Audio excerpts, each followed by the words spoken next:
I used to think sleep came easy with age. That after years of raising kids, building a career, burying old friends, and weathering storms, both outside and in, the body would finally learn to rest. But what they don't tell you is this: sometimes sleep doesn't slip in like a soft tide. Sometimes it fights you. Worse still, sometimes it warns you and you don't listen. This is the story of how my evenings nearly killed me. Not with violence, not with disease, but with simple things. Things you might have in your kitchen right now. This is a story for anyone over 65 who thinks their evening snack is harmless. It's not. It's a story about what kept me awake at night, what made my chest flutter at 2 a.m., what took my neighbor's life, what nearly took mine, and how I finally changed. Chapter 1: The Sleepless Season. It started subtly. A few restless nights, some tossing and turning, the occasional early wake-up with a dry mouth or pounding heart. I was 68 then, still spry, still walking every morning, still convinced that aging was happening to others, not to me. But sleep? Sleep was betraying me. I'd lie in bed, staring at the ceiling fan slicing the dark. I tried everything: lavender oils, soft music, warmer blankets, cooler blankets, chamomile tea, even melatonin. But nothing touched the real problem, because I didn't know what the problem was. Until I met Harold. Harold was my neighbor, 4 years older and in far better shape than I was. Retired pilot, veteran, sharp as a tack. One morning his porch light was still on at 8 a.m.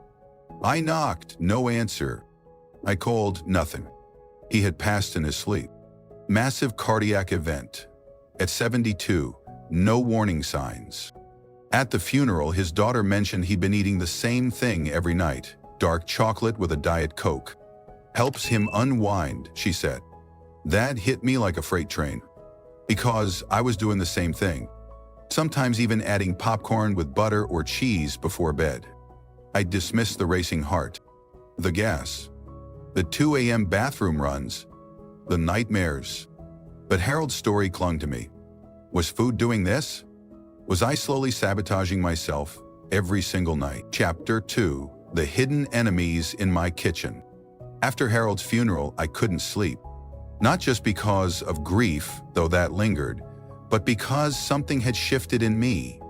I began to look at my habits through a different lens, especially the ones tied to the quiet hours before bed. That night I stood in my kitchen and just stared at the fridge, at the pantry, at the little glass bowl where I kept individually wrapped dark chocolates, and the half-empty bottle of soda in the door. For the first time in my life, I wondered, was this simple food, my comfort, my reward, my harmless evening pleasure, hurting me? The caffeine culprits. I started my investigation with what I knew Harold had: chocolate and soda. I opened my laptop and typed, "Is dark chocolate bad before bed?" What came up stopped me cold. Dark chocolate contains caffeine.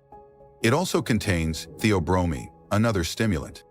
Both substances raise heart rate, stimulate the nervous system, and disrupt deep sleep. I thought about the times I'd woken up sweating, with my heart beating too fast. I had blamed age, but maybe it was the chocolate. Then came the second search: caffeine in soda. Even diet sodas, my guilt-free treat, had enough caffeine to affect sensitive sleepers. One article said people over 65 metabolize caffeine slower, so even an afternoon drink could keep it in your system well into the night. Worse still, I remembered the tea I sipped sometimes after dinner. I had always thought tea was calming, but I'd been drinking regular black tea, also full of caffeine. I went back to the kitchen, checked every label. Almost everything I consumed after 7 p.m. had caffeine. No wonder I couldn't sleep. No wonder Harold's heart gave out.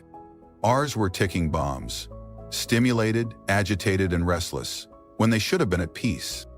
The sugar roller coaster. Next came the sugar. I had a sweet tooth.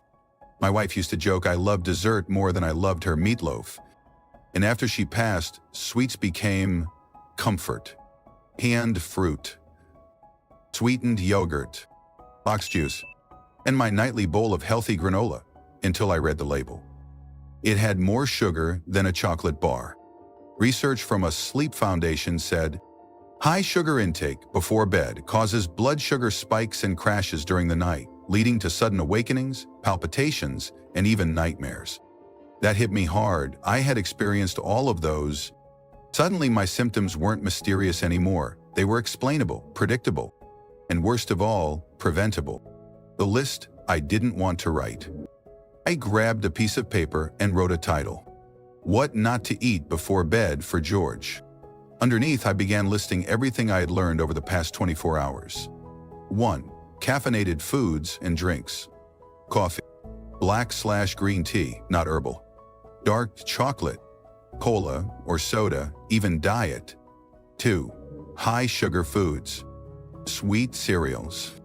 Packaged desserts. Juice with added sugar. Candy, cookies. I paused. This wasn't just a food list.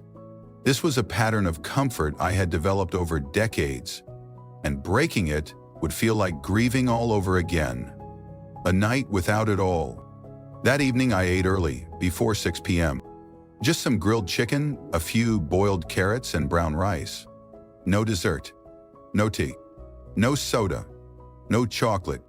No excuses. I went for a walk after dinner, not far, just to clear my head. I sat on the porch and watched the sky darken. No TV. No late-night snacks. No glowing fridge light. It wasn't easy. My body missed the sugar, my mind craved the routine. But when I got into bed that night, something felt different. Calmer. Quieter. I didn't fall asleep right away.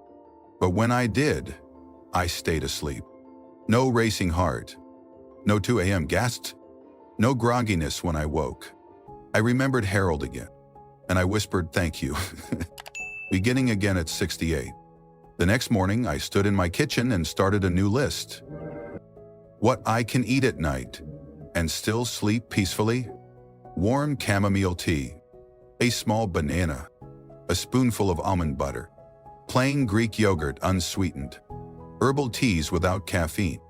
Steamed veggies if hungry. I wasn't just changing my diet. I was reclaiming my nights. I began reading more, learning about how digestion slows with age, how the metabolism of caffeine, sugar, and fat changes after 65, how food becomes medicine or poison depending on when and how you consume it. I didn't feel ashamed anymore. I felt empowered. Small wins.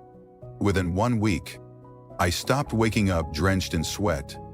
My dreams were calmer. My energy in the mornings returned. Within 2 weeks, I no longer needed a nap after breakfast. My blood pressure, when checked at the pharmacy, was lower than usual. I felt steadier. And perhaps most important of all, I was no longer afraid of sleep. Because I knew I wasn't silently sabotaging myself with the things I put in my body. Chapter 3. Grease, Grief, and the Heavy Night. For years, my go-to dinner was simple. Something hot, something heavy, and something fried. Fried chicken, buttered potatoes, bacon in the evening. It was comfort. It reminded me of Sundays with my wife, of laughter in the kitchen, of being full, both in belly and heart. But now, it was weighing me down in more ways than one. One night after a plate of leftover fried chicken, I woke up around 2:30. Heart thudding like a warning bell. I sat on the edge of the bed, dizzy, nauseous, chest tight. Not from panic, but from pressure. The doctor's words still echo in my mind from years ago.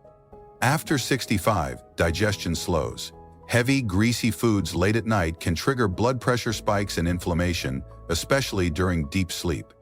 Back then, I ignored it, but Harold's memory wouldn't let me anymore. That night, I poured the leftover grease down the drain, I cleaned the pan, and then I stood there, looking at my reflection in the kitchen window. I whispered aloud, "You're not feeding your heart anymore, you're feeding your hurt." It was true. I had mistaken fried food for love. But my heart needed peace, not weight. The next night, I chose steamed vegetables and soup. My sleep? Deeper, easier. And I woke up without that chest pressure that had become all too familiar. Chapter 4. The Fire Inside, When Spice Turns Against You. I used to love spicy food. A sprinkle of chili flakes on everything. Hot sauce with dinner, even spicy pickles as a midnight treat. I believed it kept me young, gave my meals character. But my body disagreed. It started with a strange burning in my chest. Not pain exactly, but a heat that crept up my throat while I lay in bed. Then came the coughing, then shortness of breath. I thought it was aging. But one night, after a plate of spicy noodles, I bolted awake, clutching my chest, drenched in sweat, certain I was having a heart attack. At the hospital, tests came back normal. The doctor looked at me kindly and said, "That wasn't your heart. It was acid reflux, probably triggered by spicy food before bed." Acid, spice, lying flat. It was the perfect recipe for a restless and risky night. I didn't want to believe it, but the pattern was undeniable. So I stopped. No more chili oil, no more hot sauces at dinner, and definitely nothing spicy past 6 p.m. Instead, I chose herbs. Oregano, basil, rosemary. Flavor without the fire and that heat in my chest. For the first time in weeks, I slept from dusk to dawn without interruption. Sometimes the fire that burns brightest is the one you have to put out. Chapter 5. Waking for water and learning when to let go. It seemed innocent. A bowl of chilled watermelon before bed. A few slices of cucumber with salt. Sometimes even a warm bowl of vegetable soup at 9 p.m. I thought I was being healthy, light, hydrated. But night after night, I found myself waking at 1 a.m., then again at 3, stumbling half asleep to the bathroom. And each time, it was harder to fall back asleep. My mind would start racing, my legs would feel heavy, sometimes I'd lie awake until morning. One day, I tracked everything I ate and drank after dinner. That night, I skipped the soup. No juicy fruits, just a light, dry meal. I only woke once. The next night, none at all. I spoke to my doctor. She smiled gently and said, "At your age, the bladder becomes more sensitive. Eating water-rich foods late makes the kidneys work harder when the body should be resting." It clicked. My healthy snacks were disrupting my sleep. Now, I enjoy my fruits at lunch, my soups earlier in the evening, and I stopped drinking fluids after 7 p.m. It was a simple shift, but one that brought me back the peaceful, uninterrupted sleep I'd been missing. Sometimes good choices just need better timing. Chapter 6. The belly that wouldn't settle. For most of my life, I'd proudly claimed to have a stomach of steel. Beans, broccoli, cabbage, bring it on. But after turning 70, something changed. I began waking with strange discomfort, not pain but a tightness in my gut. Pressure, bloating, a heaviness that clung until sunrise. Some nights, the gas was so strong it made sleep impossible. At first, I blamed stress, maybe my mattress. Then I looked at my plate. Lentil soup, steamed cauliflower, a generous helping of black beans in my evening salad. It all made sense now. These weren't bad foods, they were nutritious. But at my age, digestion had slowed, and eating gas-forming foods late at night was like tossing balloons into my belly before bed. I made a change. No more cruciferous veggies or legumes past 5 p.m. I saved them for lunch when my body was more awake, more capable of processing. At dinner, I chose soft-cooked carrots, zucchini, and rice. That night, I slept without the bloating. No pressure, no gas. Just a quiet belly and a quieter night. The lesson was simple. Even good foods can become trouble if you ask your body to fight them at the wrong hour. Chapter 7. Acid, regret, and a new peace. The last food I thought I'd give up was tomato soup. It reminded me of my wife. She used to make it with roasted garlic, olive oil, and just a hint of basil. I'd always pair it with a slice of crusty bread and eat it with my elbows on the table like a child. It was comfort. But comfort, I learned, doesn't always mean rest. After a bowl of tomato soup one chilly evening, I woke hours later with a burning sensation rising in my chest. I couldn't lie flat, couldn't breathe comfortably. It felt like fire crawling up my throat. Acid reflux, Again, I remember the doctor's words. Acidic foods like tomatoes and citrus can cause nighttime reflux, especially in older adults. That night, I sat by the window, sipping warm water, watching the moon, and thinking of all the little things I never knew could hurt me. A tomato, an orange, a memory. I didn't need to give up the foods I loved entirely, but I needed to meet my body where it was now, not where it had been at 40. Today, I eat tomatoes at lunch, citrus in the mornings, and in the evening, I rest. Final thoughts. A night that finally let me sleep. Looking back, I realized my worst sleep wasn't caused by insomnia, age, or fate. It was caused by what I put into my body and when. Caffeine, sugar, greasy foods, spice, water-heavy fruits, gas-forming veggies, acidic dishes, all of them had become nightly battles my body couldn't win. But I changed. Not overnight, not perfectly, but consistently. Now, I eat lightly in the evening. Warm soup, a banana, herbal tea, and most nights I sleep in full.